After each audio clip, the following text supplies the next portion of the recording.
જૂનાગઢ ખાતે યોજાઈ રહેલા પવિત્ર મહાશિવરાત્રિના મેળામાં ભાજપના પ્રદેશ અધ્યક્ષ જગદીશ વિશ્વકર્મા હાજર રહ્યા હતા।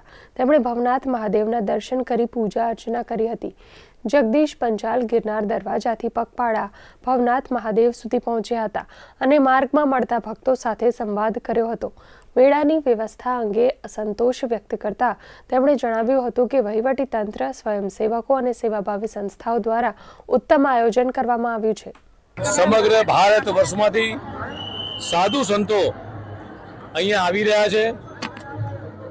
આપ જોઈ રહ્યા છો જે રીતે માનવ મહેરામણ માત્ર ગુજરાત નહીં ભારતના આજુબાજુના રાજ્યોમાંથી પણ આજે આ ભવનાથ તળેટી ખાતે દર્શન કરવા આવી રહ્યા છે અને આ મેળાનો લહાવો લેવા માટે ભગવાન શંકરના આશીર્વાદ લેવા માટે આવી રહ્યા છે। સાથે સાથે साधु संतो तमाम हरिभक्तों ने तमाम भक्तों ने आशीर्वाद आपे छे। तमाम सामाजिक संस्थाओं द्वारा पण खूब मोटा भंडारा खोलवामां आव्या छे।